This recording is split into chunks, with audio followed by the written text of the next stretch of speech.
Eu tenho uma palavra de Deus para alguém aqui nessa noite. 1000 pessoas recebendo, misericórdia.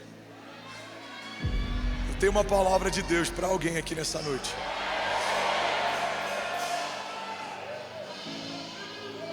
Existem fontes que fluem de Deus e elas são o motivo pelo qual estamos de pé. Sabe, toda sentença de morte, declínio, falência, que foi contrariada em algum momento na tua história, isso só aconteceu porque o Deus da tua história interviu nela. Se não fosse o Senhor, o nosso casamento não estaria de pé, a nossa história já teria terminado há muito tempo atrás, mas estamos aqui porque até aqui nos ajudou. O Senhor é Ebenezer, o Senhor tem te sustentado, o Senhor está cuidando de você. O Senhor ele tem estendido sobre você as suas mãos e é por isso que você está de pé. Alguém comigo diga amém. Então do Senhor fluem muitas fontes.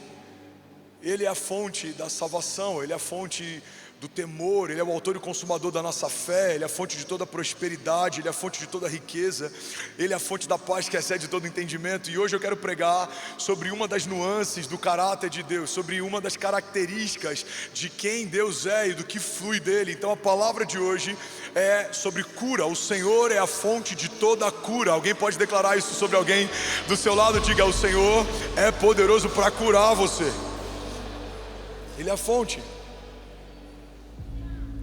Ele é o Deus que cura, Ele é o Deus que restaura, Ele é o Deus que liberta, Ele é o Deus que transforma. Salmos 103, 2 diz assim: bendiga ao Senhor a minha alma e não esqueça de nenhuma de suas bênçãos. É Ele quem perdoa todos os seus pecados e cura todas as suas doenças. É Ele que resgata a sua vida da sepultura e o coroa de bondade e compaixão. Alguém pode dizer glória a Deus por isso? Salmo 107, 20 diz assim: enviou a sua palavra e os sarou, e os livrou da sua destruição. Louvem ao Senhor pela sua bondade e pelas suas maravilhas para com os filhos dos homens. Alguém pode dizer glória a Deus por isso? A palavra de Deus em Salmo 107 fala a respeito de uma manifestação do poder de Deus que acontece depois da liberação da palavra dele. Quando a gente tenta inverter a ordem, a gente se frustra. Quando a gente quer apresentar a verdade sem apresentar a graça, a gente corre um grande risco de se tornar religioso. Quando a gente apresenta a graça, mas não apresenta a verdade, a gente tem um grande risco de viver na hipergraça, cair dela, se perder. Quando a gente espera que Deus manifeste algo sem antes ter sido tocado pela palavra dele, a gente tem uma expectativa que é infundada, porque tudo o que acontece debaixo dos céus acontece a partir de uma palavra de Deus. A terra era sem forma e vazia, Gênesis 1, princípio de tudo, ela estava informe, ela estava em trevas, o Espírito de Deus pairava sobre a face das águas. E o que a gente aprende com a dinâmica criativa de Deus no princípio é que por mais que a terra já existisse e por mais que o Espírito já estivesse lá, nada aconteceu até que houvesse da parte de Deus uma palavra de comando. Alguém pode declarar isso comigo? Diga: uma palavra que sai da boca de Deus muda a minha história. Os fundamentos da terra, o firmamento, as estrelas, a Via Láctea e muitas coisas que a gente ainda não descobriu, coisas que a ciência moderna ainda não acessou, coisas que demoraríamos milhares de anos-luz, caminhando na velocidade da luz para poder descobrir, já foram estabelecidas antes de você ser formado no 6º dia no jardim. Deus já estabeleceu todas elas a partir do poder da sua palavra. O que você já viveu, o que você está vivendo, o que você vai viver, as promessas que você carrega, os lugares que você vai tocar, os filhos que o Senhor te dará, as nações que você conhecerá, as promessas de vida eterna, todas elas foram liberadas a partir de uma palavra que saiu da boca de Deus. E é por isso que eu posso firmar a minha expectativa nas promessas que o Senhor me fez, porque quando eu conheço o caráter de quem garantiu a promessa que me fez, eu posso descansar. Ele não precisa de ninguém que o valide, ele não precisa de alguém que o respalde, ele não tem nenhum garantidor, ele não tem nenhum fiador, ele não tem nada que possa dizer: se ele não fizer, eu faço, porque se o Senhor não fizer, não há quem possa fazer. Ele jura por si mesmo, ele garante por si mesmo. e por não ter ninguém superior a si, por quem jurar.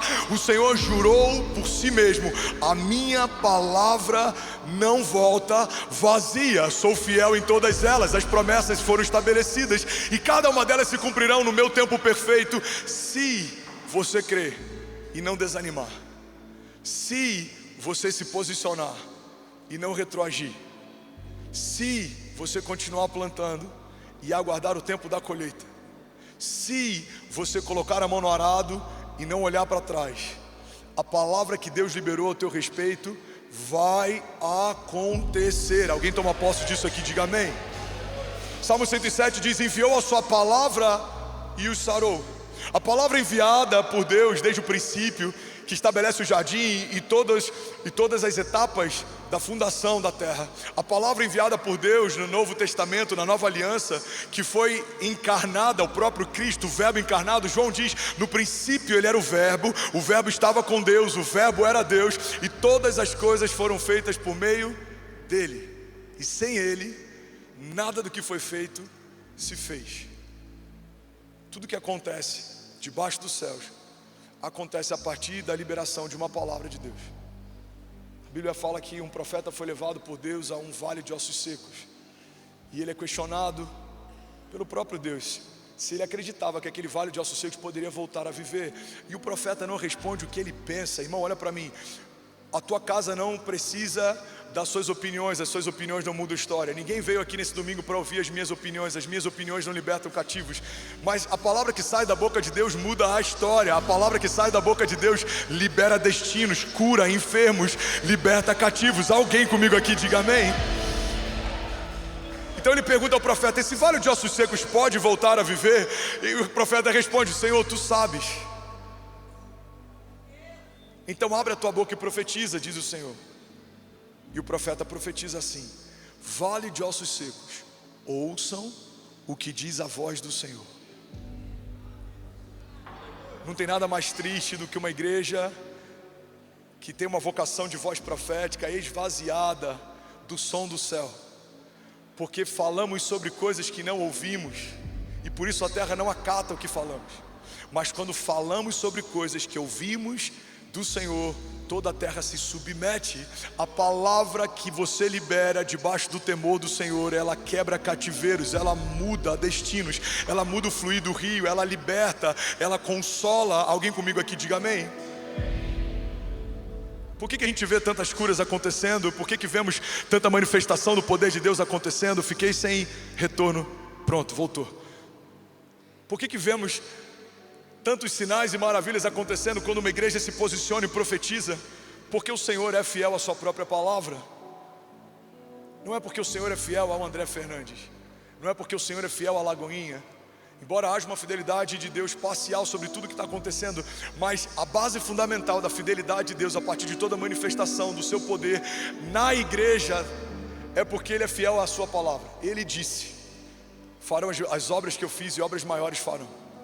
Ele disse: tocarão enfermos e eles serão curados. Ele declarou: vocês carregam as boas notícias. O Senhor me ungiu para proclamar as boas novas e anunciar o ano aceitável do Senhor. Então quando eu estou debaixo de algo que o Senhor me pediu para estar, quando eu faço algo que o Senhor me pediu para fazer, e quando eu falo algo que o Senhor me pediu para falar, irmão, eu me torno irresistível, irrepreendível, eu me torno imparável, porque agora eu estou debaixo de uma palavra. Não é mais André, mas é a palavra de Deus que vai à frente do André. Não é mais a Camila, é a palavra de Deus que vai à frente da Camila. Não é mais o Renan, não é mais o Lucas, não é mais o Mateus, não é mais a Luísa. Alguém comigo aqui, diga amém. Há uma palavra de Deus enviada por Deus que vai adiante das suas batalhas. Quando você não sabe, Ele sabe. Quando você não tem, Ele tem. Quando você não pode, Ele pode. E a cura nada mais é do que a matéria sendo subjugada pelo Espírito. A cura divina nada mais é do que uma realidade da terra sendo subjugada por uma realidade dos céus. Eu amo alguns entendimentos do Bill Johnson, o pastor sênior da Bethel, a respeito de cura. Ele fala que a fé não significa negligenciar as realidades da terra. Um tumor não deixa de ser tumor porque você acredita que ele deixou de ser. Mas um tumor pode ser expelido quando você crê que o sangue de Jesus é mais poderoso do que ele. A fé não é a negação do problema. Isso não é fé, isso é alienação. A fé é a não submissão ao problema. Eu sei que você é real, mas eu não me submeto, porque o sangue de Jesus é suficiente para gerar no meu corpo e na minha alma cura. Eu sei que a depressão é real, eu sei que a angústia é real, eu sei que o tumor é real, eu sei que a infecção é real, mas eu sei que acima de toda a realidade da terra há uma realidade nos céus. E quando essa realidade é derramada sobre a terra não subsiste, não suporta. Alguém está pegando isso aqui em nome de Jesus? A gente viu isso em vários momentos na história.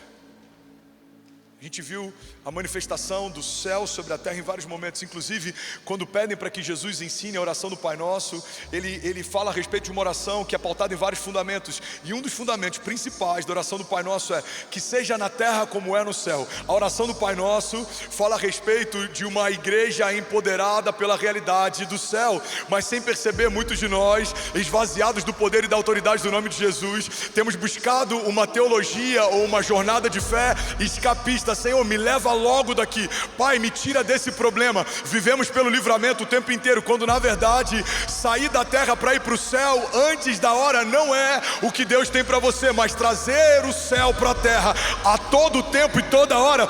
Essa é a tua vocação profética. Pai, traz o céu sobre a terra. Pai, estabelece o céu sobre a terra. A tua palavra diz que aonde o teu reino está, a paz, justiça e alegria. Nós declaramos o céu sobre Brasília, nós declaramos os céus sobre o Brasil, nós declaramos os céus sobre os três poderes, nós declaramos as realidades dos céus sobre a nação brasileira. Alguém comigo aqui diga amém. Porque o Estado brasileiro é laico e tem que ser, mas a nação brasileira é cristã e glória a Deus por isso. Não precisamos de um Estado enviesado com nenhuma religião, porque para nós é muito cômodo se o Estado for enviesado segundo uma religião que a gente carrega. Mas o problema é que se quem está no governo hoje tem um viés que faz sentido com a minha fé, o próximo governo pode não ter, e eu preciso aceitar. Então que o Estado permaneça laico, mas glória a Deus que a nação, ela é cristã. Cremos que Deus é o Senhor do Brasil, dele são os céus e a terra, e quando os céus começam a manifestar o seu poder e a sua glória sobre a terra, algo sobrenatural vai acontecer. Alguém comigo aqui diga amém. O céu sobre a terra. O céu não pede licença, o céu não pede favor. O céu simplesmente se manifesta, e quando ele se manifesta, o peso do que é natural não suporta o peso do que é sobrenatural. Vemos na antiga aliança, Antigo Testamento, tantas formas de manifestação do poder de Deus. Pega as vasilhas, apresenta ao Senhor. Os céus respondem à terra. Tem voltas em torno das muralhas. Os céus respondem à terra. Pega um cajado de madeira, toca a rocha. Os céus respondem à terra. Agora pega uma serpente de bronze, que é uma tipificação do juízo de Deus sobre o próprio Filho, Cristo, e coloque no estandarte bem alto, e todos aqueles que foram feridos pela serpente, quando olharem para ele, serão curados. Fala a respeito daquele que levou sobre si as nossas doenças, ele é o antídoto, ele recebeu o que era meu para que eu recebesse o que ele é dele. E quando fizeram isso, os céus responderam à terra. Esperem todos os dias durante a travessia no deserto o pão que cai do céu, não acumulem, não ajuntem. Creiam que todos os dias eu acrescentarei. Isso é novamente relembrado na oração do Pai Nosso. O que Jesus ensina no Pai Nosso, o povo já havia aprendido no deserto. O pão nosso de cada dia Ele nos dá hoje. Posso acumular? Não, eu preciso crer que amanhã terá de novo, porque os céus estão respondendo a um clamor da terra. Vamos, alguém aqui nessa noite? A mulher que sangrava há anos, ela pensou: se eu apenas tocar na orla das vestes dele, eu serei sarada. Ela não toca no corpo de Jesus, isso seria escandaloso. Embora o fato dela estar no período menstrual, no meio da multidão, na cultura da época já era não só escândalo como motivo, dela ser apedrejada. Mas ela não toca no corpo de Jesus, ela toca em algo que tocava Jesus. Isso é suficiente, a tal ponto de não só ela receber a cura, não só ela receber de Jesus virtude, como fazer o mestre parar no meio de uma multidão que o pressionava para falar: alguém me tocou diferente. Um toque da terra liberou algo dos céus, e quando os céus tocam a terra, algo acontece. O sangramento cessa, o tumor some, a dor passa. Alguém tomando posse disso em nome de Jesus. O céu sobre a terra. Tem uma outra citação do Bill Johnson que ele diz que a fé significa tomarmos posse das realidades do reino de Deus e colidirmos violentamente com o reino ao nosso redor. Um reino inferior não subsiste. É quando eu conheço as realidades dos céus e eu começo a confrontar com as realidades da terra, que a terra precisa se curvar à realidade do céu. Não há falta no céu, eu não aceito falta na minha jornada de fé também. Não há doenças nos céus, eu não aceito doenças sobre o meu corpo físico também. Quando você começa a negar realidades da terra sobre o teu corpo e tomar posse de realidades dos céus sobre você, você começa a ver cura divina se manifestar. Pastor, acontece 100% das vezes? Não acontece. Mas se fosse 1% delas já seria suficiente. Eu não sei quantos serão curados, eu não sei por que alguns não são, mas uma coisa eu sei: eu já vi mais pessoas sendo curadas do que não sendo. Eu já vi tumores sumindo, eu já vi cegos enxergando. Na última cruzada de milagres em Cajamar, um jovem levantou de uma cadeira de rodas e a família ficou celebrando, porque Deus manifestou a sua vontade sobre a terra. Quando os céus invadem a terra, algo vai acontecer. Vamos, alguém comigo aqui nessa noite. Aleluia. Me explica como o ventre virgem de Maria recebe uma semente incorruptível. Os céus tocam a terra e um ventre nunca visitado passa a gerar. Me explica como o ventre estéril de Isabel começa a gerar a voz que clama no deserto. Os céus tocam o ventre estéril de Isabel e o ventre estéril de Isabel passa a gerar. Me explica como o mar se abre para o povo passar. Me explica como leões jejuam na presença de Daniel. Me explica como Sadraque, Mesaque e Abidnego fazem uma fornalha aquecida muitas vezes mais se tornar uma pista de dança, de louvor e adoração a Deus. Me explica como alguém como Saul se perde a ponto de ser destituído do reino, e alguém como Davi é lembrado mesmo sem ter sido cogitado pelo seu pai. Ele não foi lembrado pelo pai, mas o céu se lembrou, mandou chamar e ungiu. E quando os céus tocam a terra, algo vai acontecer.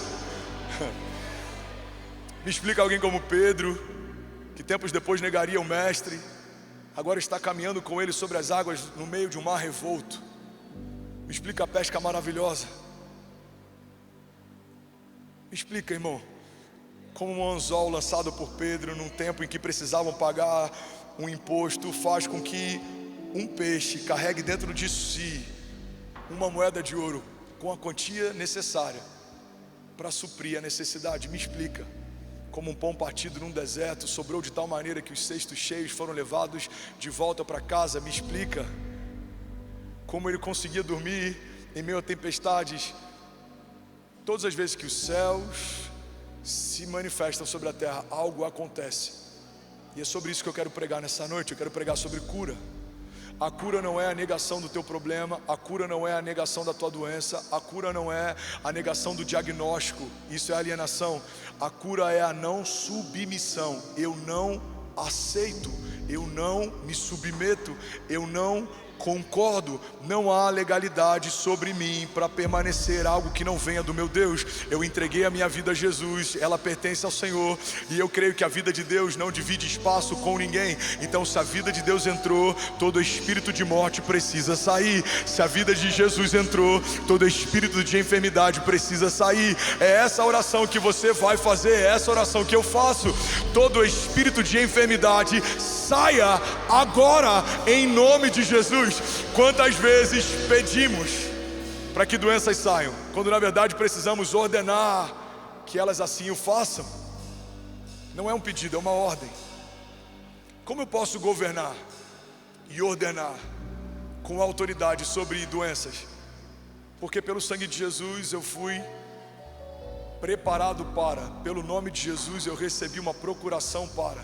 Eu não falo mais pelo meu nome, eu não falo pela minha vontade, eu não falo pelo meu desejo, eu falo a partir de uma promessa que o Senhor me fez. Isaías 53 já falava a respeito do Messias, que certamente levaria sobre si as doenças e enfermidades do seu povo, e pelo castigo que ele receberia sobre si, nós receberíamos a paz, e pelas pisaduras dele seríamos sarados. Isaías 53 já se cumpriu, certamente Cristo levou sobre si as nossas doenças e enfermidades, e o castigo que nos trouxe a paz estava sobre ele. Pelas suas pisaduras nós fomos sarados. Não é algo que está no futuro desejável, é algo que está num passado distante. Há mais de 2000 anos atrás já aconteceu. Ele já venceu a morte, ele já recebeu o juízo, ele já ressuscitou. Vamos, alguém aqui comigo? Aleluia, aleluia. A vitória do crente não pode estar ancorada no tempo futuro. Por isso muitas vezes a gente está ansioso, aguardamos o que vai acontecer, quando na verdade a vitória do cristão está ancorada no tempo passado. Cremos que já aconteceu. A palavra de Deus diz: o Senhor nos abençoou, tempo passado, com todas as bênçãos espirituais. Não fala sobre algum tipo delas, todas elas nas regiões celestiais em Cristo Jesus. Ou seja, Jesus é quem me dá acesso às bênçãos de Deus, todas elas que estão reservadas nos céus. Então quando eu creio, entendo e acesso, os céus liberam sobre a terra aquilo que já foi liberado, conquistado e está disponível. Está disponível. Alguém aqui nessa noite recebendo algo de Deus? Tem algumas semanas que a gente está debaixo de um flow diferente, a gente está debaixo de um tempo de ensino profético. Não é uma estação tão evangelística, mas eu creio que Deus está preparando algo em nós, e a gente está num período de maturação para uma nova onda de avivamento romper. Então Deus está preparando os que já estão para receber aqueles que ainda virão, porque as redes não vão parar de voltar cheias para a glória de Deus. Há uma nação, há uma geração aguardando ansiosamente a revelação dos filhos de Deus. Tem algum filho de Deus na casa aqui nessa noite?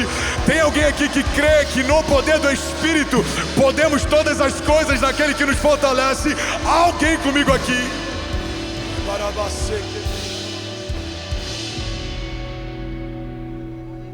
Agora, isso é para todo mundo? É para todo aquele que nele crê. A crise que a gente vê nos dias de hoje é que tem muitos simpatizantes da fé enchendo igreja e aguardando ansiosamente a manifestação e o cumprimento de promessas de Deus para os seus filhos, para o seu povo. A palavra de Deus diz: se o meu povo, que se chama pelo meu nome, se humilhar e clamar e buscar a minha face e se arrepender dos seus maus caminhos, eu, Senhor, ouvirei dos céus, perdoarei os seus pecados e sararei a sua terra. Irmão, olha para mim, pega isso. Alguém feliz com Jesus aqui? Amém. Promessas de Deus são para filhos de Deus. A autoridade de Deus reveste quem nasceu de Deus. Uma das maiores frustrações que a gente tem visto nos dias de hoje são pessoas que não nasceram do Espírito, querendo se mover no Espírito. Pessoas que não nasceram em Deus, querendo viver as promessas de Deus. A gente precisa nascer de novo. A realidade do novo nascimento gera em nós um empoderamento que não é mais nosso, porque agora não sou mais eu quem vivo, Cristo vive em mim. Então o que é o novo nascimento? O novo nascimento, talvez a melhor analogia que eu posso fazer hoje é você entender que você estava com vestes rasgadas, sujas, você fedia, você estava preso, cativo, e Deus, Ele te encontrou e Ele te deu novas vestes, e agora você está vestido. Mas depois do vestimento, a palavra de Deus fala sobre o revestimento. O que é o revestimento de poder? É uma nova porção de Deus sobre aqueles que nasceram dele. Você nasceu de Deus e agora você está sendo revestido dele. Você está comigo? Atos 2 é um cumprimento de uma palavra liberada pelo profeta Joel: derramarei o meu espírito sobre toda a carne, os vossos velhos terão sonhos, os vossos jovens terão visões, as vossas filhas e vossos filhos profetizarão. Agora, quando Jesus relembra uma palavra que já havia sido dita pelo profeta Joel, ele diz: olha, vocês vão curar no meu nome, vocês vão libertar no meu nome, vocês vão operar maravilhas no meu nome, vocês vão fazer as obras que eu fiz, e obras ainda maiores farão, mas permaneçam até que venha sobre vós revestimento de poder. Tem algum crente apaixonado aqui? Tem alguém queimando com Jesus nessa noite? Jesus está dizendo o que faríamos, mas Ele está dando um indicativo do pré-requisito para fazermos. Ele está dizendo: vocês vão curar, libertar, vocês vão fazer as obras que eu fiz, eu estou parafraseando aqui, vocês vão andar sobre as águas, vocês vão viver maravilhas, os sinais te acompanharão, mas antes, permaneça, até que venha sobre vós o revestimento de poder. Irmão, guarda isso aqui em nome de Jesus. Deus não enviou a igreja para o mundo até que tivesse enviado o Espírito para a igreja. Jesus está dizendo em outras palavras: vocês vão curar o meu nome, mas antes espera derramar sobre você uma porção do Espírito. Eu falei sobre isso hoje de manhã de forma muito superficial. Quero relembrar aqui: a gente vê no Novo Testamento quase que um protagonismo de Deus. A gente vê o Deus Criador, o Deus que convoca a Trindade para manifestar e fazer o homem segundo a sua imagem e semelhança. Vemos um protagonismo de Deus em todo o Antigo Testamento. Vemos a partir do Novo Testamento um protagonismo, e eu boto entre aspas isso, para que essa licença poética não seja tratada como heresia. Vemos no Novo Testamento um protagonismo do Filho, agora o Salvador, o Verbo encarnado. A palavra de Deus diz em João que Ele era o Verbo estava com Deus, o Verbo era Deus, e todas as coisas foram feitas por meio dEle, e sem Ele nada do que foi feito se fez. Nós vemos em Lucas, em Mateus, em Marcos, várias formas de enxergarmos Jesus a partir de perspectivas diferentes. Vemos o Jesus que é servo, o Jesus que é mestre, o Jesus que é filho, o Jesus que é o próprio Deus. Agora, quando Ele volta para o céu, quem assume o protagonismo da história é o Espírito. Jesus volta dos mortos, fica alguns dias na terra, empodera os discípulos, ministra sobre eles, fala a respeito da vocação profética, fala a respeito do que vai acontecer, das manifestações. Aí Ele fala assim: eu preciso voltar, é necessário, porque se eu não for, o Espírito não virá sobre vós. Alguém comigo aqui ainda? Jesus está dizendo: se eu não for, o Espírito não virá sobre vós. Então o Espírito que visitava a criação na antiga aliança, agora repousa e habita sobre ela na nova aliança. O Espírito que visitou Sansão para uma missão específica, o Espírito que visitou Samuel, o Espírito que visitou Davi, o Espírito que visitava pontualmente homens específicos, agora repousa sobre toda a igreja de Jesus. Então Jesus ascende aos céus e o Espírito repousa sobre a terra. Você está cheio do poder do Espírito. Você está revestido da autoridade do Espírito. Alguém toma posse disso em nome de Jesus. Como se Ele falasse: agora o protagonismo é da terceira persona da Trindade. Agora o Espírito, o Consolador, o maravilhoso Conselheiro, aquele que estava desde o princípio, Ele vai guiar você em toda a verdade. Ele vai te dar um bom conselho, Ele vai te inspirar e Ele vai manifestar poder e autoridade. Já falei sobre isso há 2 semanas atrás, a diferença sobre poder e autoridade. Poder é o dunamis, é o dínamo de Deus, é quando algo explosivo acontece e modifica uma estrutura na terra. A autoridade é poder de mando, é quando você dá uma ordem e alguém te obedece. Como aquele centurião que fala para Jesus: eu sou um homem de governo, eu sei como o governo funciona, dê apenas uma palavra e a partir da tua palavra o meu servo será curado. Irmão, guarda isso em nome de Jesus. Quando Jesus, Ele está entre os seus discípulos, está próximo do momento de ser entregue, Ele pergunta para eles: quem vocês dizem que eu sou?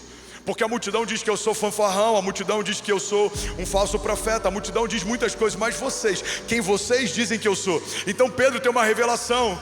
Ele fala: você é o Cristo, você é aquele que veio tirar o pecado do mundo, você é o Cordeiro de Deus. E Jesus fala: Pedro, essa revelação não foi carne nem sangue quem te deu, mas foi o próprio Espírito. E a partir dessa revelação eu fundamentarei, eu edificarei a minha igreja. Qual é a revelação que Pedro tem? De que Cristo é o Cordeiro de Deus que tira o pecado do mundo. E a partir dessa revelação, é como se Jesus falasse: bom, já que vocês já entenderam essa parte, agora vocês estão prontos para que eu libere a próxima parte. E a próxima fase é: vocês receberão a chave do reino dos céus. O que ligarem na terra terá sido ligado nos céus, e o que desligarem na terra terá sido desligado nos céus. Quem liga e desliga, irmão? Uma igreja revestida de poder e autoridade. Porque muitos púlpitos pregam um evangelho que fala a respeito de uma concentração sobre o clero, sobre o alto clero, sobre os sacerdotes, profetas, pastores ou apóstolos. Porque enquanto você acreditar que depende do toque de um homem ou da oração de alguém para que algo aconteça, você sempre vai buscar em alguém algo que já habita em você. E é isso que eu amo nesse mover carismático, é isso que eu amo na palavra da fé, o entendimento de que todos fomos feitos reis e sacerdotes. 1 Pedro 2,9, recebemos uma nova identidade, fomos empoderados, carregados do poder do Espírito, enxertados na videira verdadeira, nos movendo, fundamentados em promessas bíblicas. Somos imparáveis, estamos sobre uma rocha inabalável, somos como um bom perfume que caminha pelas ruas da cidade. Você não é qualquer um. Eu lembro de algo que aconteceu algum tempo atrás. Um homem que fazia parte de um alto escalão dentro da Marinha, lá no Rio de Janeiro, e ele comprou uma empresa nossa e ele não pagou, mas ele fez isso de má fé. Então ele fez de uma forma que ele sabia que não pagaria. Ele era o 02 no posto de comando de uma base militar. Ele era um homem supostamente de honra, ele era um homem de posses, ele era um homem de recursos, mas agiu de má fé. E eu e a Kezinha, no início do nosso casamento, ainda começando a construir a nossa história, a gente tentou, a gente pediu, a gente negociou e nada aconteceu. E eu lembro que um dia, debaixo da árvore do escritório que a gente tinha, lá em Cabo Frio, na Avenida do Contorno, eu liguei para ele, eu falei: irmão, eu só preciso te dizer uma coisa, para que você não esteja debaixo de engano. Eu sou um filho amado de Jesus. Eu só preciso que você saiba disso. Diante de Jesus eu falo com muito temor, eu não estou floreando nem uma vírgula. Eu sou um filho amado de Jesus. E eu desliguei. Eu lembro quando a gente teve esses desafios no ano passado, Tribunal de Justiça, mandados de segurança, tantas coisas. A última semana do ano passado, não sei como você passou, eu sei como eu passei. Eu sangrei na última semana do ano passado. Eu literalmente sangrei por dentro. Eu estava numa pilha de nervos, eu subia como um leão declarando: vai acontecer, mas só eu sei quantas vezes debaixo do chuveiro eu chorava falando: Pai, envia a resposta, eu não sei mais o que fazer. Eu estou clamando, eu estou buscando, eu estou pedindo ajuda, eu não sei mais o que fazer. Irmão, guarda isso. Eu lembro quantas vezes eu entrei, eu não vou dar muitos detalhes, mas eu entrei em lugares que fazem parte de uma composição do judiciário ou do executivo, do governo de São Paulo, e antes de entrar eu falava: eu sou um filho amado de Jesus. Antes de algumas ligações, eu sou um filho amado de Jesus. Se tocarem na igreja de Jesus, não vai terminar bem. Eu vou falar sobre algo aqui que eu estou sendo muito vulnerável, me entenda bem, mas se não quiser entender também, isso é um problema teu. Eu sei o que eu estou falando e a pureza com que eu falo. Eu lembro de um dia que eu falei: Pai, eu preciso de uma autorização com a assinatura de quem está no posto de comando. Eu preciso que a igreja avance e acesse algo que o Senhor nos mostrou e nos prometeu. Não me importa se vai ser quem está no posto ou se vai ser alguém interino que assumiu porque quem estava foi retirado ou adoeceu, mas uma coisa eu sei: a assinatura de algum homem estará no papel e a liberação sobre a igreja de Jesus será dada, porque o Senhor é fiel em todas as suas promessas. Alguém comigo aqui diga amém. Tem poder quem ora, porque quando os céus invadem a terra, algo acontece. Algo acontece. Algo acontece. E a cura nada mais é do que uma manifestação da realidade do céu subjugando a realidade da terra. Vocês estão comigo ainda? Diga amém. Jesus, eu só tenho mais 6 minutos para pregar. Alguém consegue ouvir mais 6 minutos dessa palavra? Alguém pode glorificar Jesus aqui nessa noite? Aleluia. Quero pregar sobre um Deus que cura. Declare comigo, diga: Deus cura. Deus cura, irmão. Eu sou fruto disso. 2018, endocardite bacteriana aguda, usando fralda, catéter na minha jugular. Eu só estou de pé porque Deus me curou. E curou minha esposa, bipolaridade gestacional. Na verdade, meu primeiro milagre acontece em 1988, no ventre da minha mãe. Ela contrai uma doença viral e todos os médicos aconselham que ela aborte. Por que eu estou de pé? Porque eles não abortaram uma promessa de Deus. Por que você está de pé? Porque o Senhor tem te sustentado. É só pela misericórdia dele, irmão. Cremos num Deus que cura. E crer num Deus que cura, Ana, é muito diferente de saber que Deus cura. Irmão, olha para mim, pega essa chave em nome de Jesus. O que eu sei sobre Deus é completamente diferente do que eu creio sobre Ele. O que eu sei sobre Deus é informação.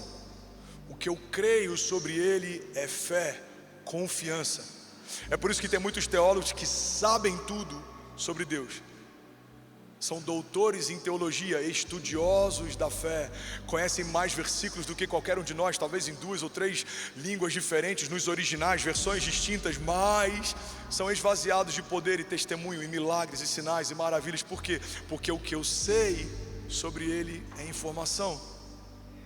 Se você sabe que Deus cura, parabéns, você está no mesmo patamar que Satanás e os seus demônios. O inferno sabe que Deus cura. O inferno sabe que Deus é bom. O inferno sabe que Deus é fiel. Mas quando eu mudo de patamar, quando eu saio do lugar em que eu sei e eu vou para um lugar em que agora eu creio, eu confio, eu descanso. Vamos, alguém aqui? Se for para ele, você pode fazer melhor que isso. Somos 13 mil famílias online, Austrália, Inglaterra, Alemanha, acabaram de conectar. Vamos, alguém aqui crê que Deus é capaz de fazer infinitamente mais do que tudo que pedimos ou pensamos, segundo o seu poder que em nós atua? Alguém pode declarar, diga: eu creio que Ele cura. Quando você crê, algo acontece. A Bíblia diz que tudo é possível ao que crê. Eu creio. É por isso que o tempo da aprovação, eu preguei sobre isso domingo passado, o Senhor é a fonte de toda aprovação.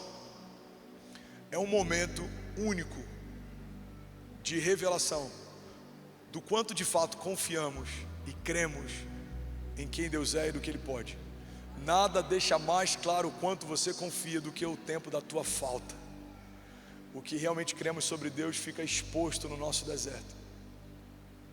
Agora, a palavra de Deus fala a respeito dele como Jeová Rafá, é um dos nomes compostos de Deus. No original, no hebraico, Jeová Rafá fala a respeito de um Deus que cura.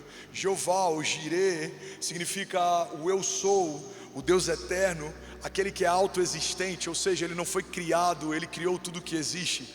Ele não foi feito, Ele já era. Eu sou o que sou. Uma das coisas que eu amo está lá em Isaías 9,6, é quando Ele é chamado de Pai da eternidade. Eu quero que você imagine que quando tudo foi criado, cada uma das coisas tem uma data de nascimento. Imagina o firmamento, os fundamentos da terra. Imagina quando foi estabelecido o mar, quando foi estabelecida a porção seca. Cada uma dessas coisas carrega uma data, existe uma janela temporal. Inclusive os cientistas ficam tentando entender e decifrar quanto tempo a terra tem. Eu lembro que um tempo atrás, uma máquina, se eu não me engano, feita pela IBM ou pela HP, começou a tentar decifrar o tempo da Terra, e eles acharam um hiato, uma janela temporal, tinha um intervalo que não fazia sentido, e até que eles lembraram, um deles falou: bom, a palavra de Deus fala que um profeta uma vez orou e a terra parou, então pode ser que essa janela temporal está ligada a isso, e foram tentar decifrar quanto tempo havia na diferença entre o estudo que eles tinham e o tempo que a terra provavelmente teria, e descobriram que a partir da palavra liberada por um profeta,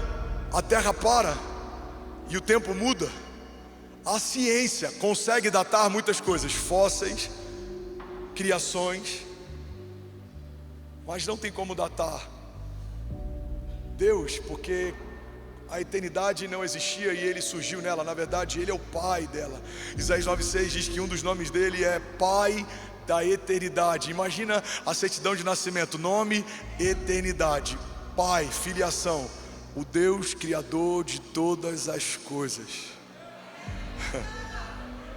O Deus que pode todas as coisas. Alguém está comigo? Diga amém. Então isso significa Jeová, o eu sou, o Deus eterno, o autoexistente. E Rafá é um verbo do hebraico que significa curar, restaurar e sarar. E é interessante ser um verbo, porque não é só um significado, é algo ativo, é algo que se move, é algo imperativo. É o Deus que vai restaurar você, é o Deus que pode curar você, é o Deus que pode libertar você. Alguém toma posse disso? Diga amém. O Senhor que cura, o Senhor que restaura, o Senhor que sara. E não é só uma cura física, é uma cura também emocional. Irmão, olha para mim e toma posse disso em nome de Jesus. A maior batalha da nossa geração não vai ser contra a fome. Tem mais pessoas morrendo de excesso de alimentação do que da falta dela. Não vai ser pelas guerras. É maior o número de pessoas que morrem porque tiraram a própria vida a partir do suicídio do que o número somado de todos os soldados e vítimas de guerras civis ao longo da terra. O que vai paralisar muitos de nós nessa geração são as doenças emocionais. Segundo a OMS, até 2030, a cada 10 pessoas, 7 ou 8 serão acometidas de algum tipo de doença emocional.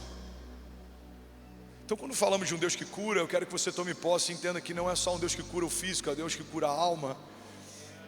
A Bíblia fala que o nosso coração é o centro das emoções. Sobre tudo que se deve guardar, guarda o teu coração, porque dele procedem as fontes de vida. A Bíblia diz: se os seus olhos forem bons, todo o seu corpo terá luz. Mas se os seus olhos forem maus, em quão profundas trevas estará. Irmão, a palavra de Deus fala em todo o tempo sobre a importância de guardarmos a nossa mente, o nosso coração. A gente vê o salmista em vários momentos ministrando sobre si mesmo, ministrando sobre a sua alma.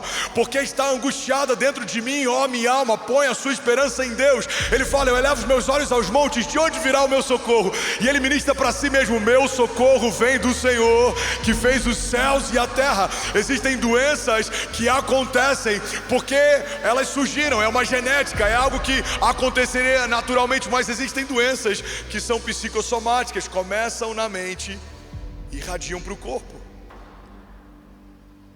Tem gente com doença nos ossos porque não consegue liberar perdão. Tem gente nutrindo tumores porque não consegue liberar perdão. A palavra de Deus fala sobre doenças que adoecem os ossos, que ressecam os ossos.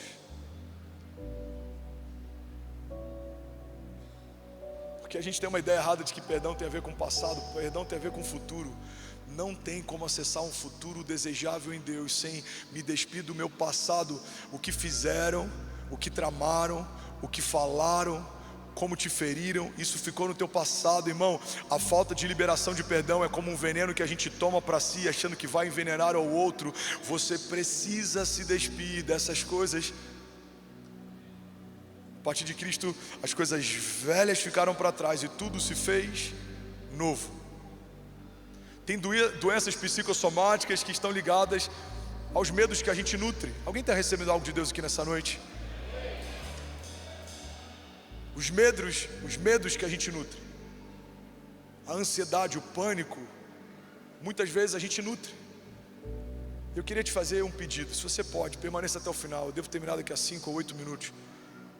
Mas de verdade, essa palavra pode liberar o teu destino. Isso vai mudar a relação com os teus filhos, com a tua casa, a tua jornada de fé. Isso vai mudar essa vida inconstante de altos e baixos. Você vai permanecer, vai firmar suas expectativas em Deus e você vai prevalecer a despeito de todo o mar revolto ao teu redor, de toda a tempestade emocional dentro de si. Existe cura para ser liberada nessa noite. Alguém comigo diga amém. Ele cura.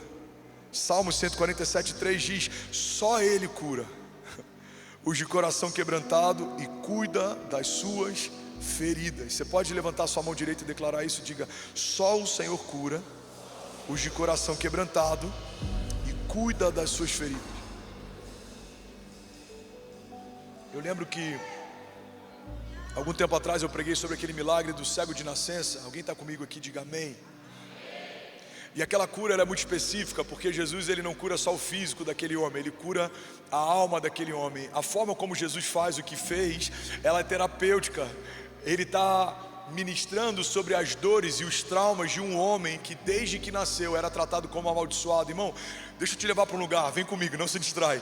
A Bíblia fala a respeito de um homem que era cego desde nascença. E culturalmente naquela época, quando uma criança já nascia com alguma doença, ela era tratada como alguém que era amaldiçoado. Eles acreditavam que se uma criança já nasceu doente, é porque aquilo era um castigo de Deus por um pecado ou erro dos seus pais. Então era comum na época, quando você passava por alguém que era tido como amaldiçoado, você cuspia no chão. Aquele homem, desde que nasceu, está acostumado a ouvir ouvir o som do escarro e do cuspe como sendo uma sentença, como sendo uma acusação, como sendo uma denúncia. Todas as vezes que ele ouvia, porque não podia enxergar, ele ouvia alguém cuspindo no chão, ele sabia que alguém o estava lembrando que era amaldiçoado. Então Jesus encontra aquele homem que era um cego de nascença, e a Bíblia diz que ele cospe e ele faz lodo e ele coloca sobre a vista dele. E é louco a forma como Jesus faz, é escandaloso, a tal ponto que os religiosos precisaram fazer uma auditoria de milagres para entender por que Jesus fez do jeito que fez. Irmão, guarda isso em nome de Jesus. Todo religioso quer contestar a forma, porque não carrega a essência, não faz milagre, não vive milagre, não se ancora em milagres, não vê milagres, não testemunha milagre. Então eu preciso contestar o milagre do outro, porque se não está acontecendo comigo, tem algo errado se está acontecendo com ele. E a Bíblia diz que os religiosos vão até os pais daquele jovem e perguntam: por que foi desse jeito? Eles falam: não sei. Ele é maior de idade, pergunta para ele. E aí os religiosos vão até aquele jovem e perguntam para ele: por que Jesus fez assim? Ele falou: eu não sei. Quem ele é eu também não sei. Eu só sei de uma coisa: eu era cego e agora eu vejo. Alguém comigo? Eu só sei de uma coisa: eu era cego e agora eu vejo. Agora, por que Jesus fez do jeito que fez? Imagina ele ouvindo o som do cuspe e ele imaginando mais uma vez: alguém está denunciando a minha maldição. Jesus está dizendo para ele: é a última vez que esse som vai apontar a tua doença, porque a partir de hoje esse som vai te lembrar do teu milagre. Seja curado agora. Alguém comigo aqui nessa noite, levante as suas mãos. Deixa eu ministrar algo sobre você. Eu declaro um bálsamo do Senhor sobre a tua mente, sobre o teu coração, sobre as suas emoções, do alto da tua cabeça à planta dos seus pés. Se alguém tem enfrentado algum problema emocional e quer receber isso, fica de pé. Só você que tem enfrentado qualquer tipo, ansiedade, preocupação, dificuldade de dormir, pensamentos de morte, levante as suas mãos, feche teus olhos. Eu ministro sobre você o bálsamo de Gileade, que traz cura. Eu declaro sobre você, do alto da tua cabeça, a planta dos seus pés, a unção que despedaça o jugo. E eu ministro como alguém que tem propriedade, porque dependo do mesmo milagre que você depende. É o Senhor quem te sustenta, é o Senhor quem te mantém de pé, é Ele quem te cerca como muralhas de fogo, para que ninguém te toque. Os seus inimigos te procurarão e não te encontrarão, te perseguirão e não te alcançarão. Eu declaro a blindagem do Senhor sobre a tua mente, o Senhor levando cativo os teus pensamentos a Cristo. A sua mente liberta, você não vai sucumbir, você não vai desistir, você não vai desanimar, você não vai paralisar, você não vai surtar, você não vai jogar tudo para o alto. Eu declaro em nome de Jesus o Senhor aquietando a tua alma, desacelerando os teus pensamentos. Ele é aquele que o vento e o mar obedecem. Aquieta-te, aquieta-te. Aquietai-vos e sabei que eu sou Deus, diz o Senhor. Aquieta-te, aquieta-te. Traz à tua memória o que te dá esperança. Recebe em nome de Jesus vida sobre os seus ossos. Recebe em nome de Jesus óleo de alegria. A alegria da salvação vai nutrir você. A alegria da salvação vai manter você de pé. Você em Cristo é mais do que vencedor. A palavra de Deus nos diz: no mundo tereis aflições, mas tem de bom ânimo, eu venci o mundo. Ele está dizendo: eu venci por você. A batalha de ontem eu já venci por você. A batalha de hoje eu já venci por você.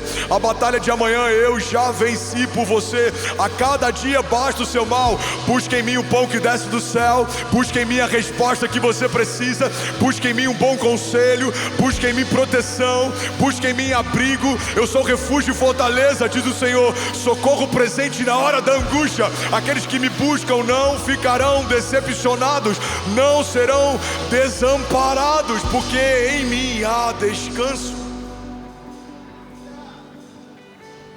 em mim há habitação. A sombra do Todo-Poderoso você descansará. E Ele te leva em águas tranquilas. O Senhor, o bom pastor, quer te guiar mansamente em pastos verdejantes. e Ele tem uma mesa preparada para você no final dessa estação, e o Senhor vai honrar você na presença dos seus inimigos, e Ele vai derramar óleo fresco sobre a tua cabeça, e o teu cálice vai transbordar. Eu te abençoo em nome de Jesus, com a paz de Deus que excede todo entendimento. Eu te abençoo e eu ministro em nome de Jesus sobre você, do alto da tua cabeça à planta dos seus pés. Receba vida nessa noite, receba vida nessa noite, receba vida. Enquanto o instrumental vai ministrar por 1 minuto, eu queria te fazer esse convite. Comece a apresentar ao Senhor qual é o teu milagre, o que você precisa. Você que é batizado com o Espírito Santo, igreja, se tem alguém de pé do teu lado, estenda as mãos. Não vai tocar em ninguém, mas só estenda as mãos e comece a declarar vida, comece a profetizar. Pai, nós declaramos rios de vida fluindo nesse lugar. Nós declaramos cativeiros emocionais quebrados. Nós declaramos sentenças desfeitas. Nós declaramos toda a batalha na mente vencida pelo nome de Jesus. Nós declaramos um novo tempo. Vai voltar a sorrir, vai voltar a cantar, vai voltar a sonhar, vai voltar a se alegrar, porque o Senhor está trocando as suas vestes nessa noite. No lugar de coroa de cinzas, de luto, de abatimento, o Senhor está nos dando novas vestes de alegria, vestes de louvor no lugar de decepção. Abra a sua boca e profetiza.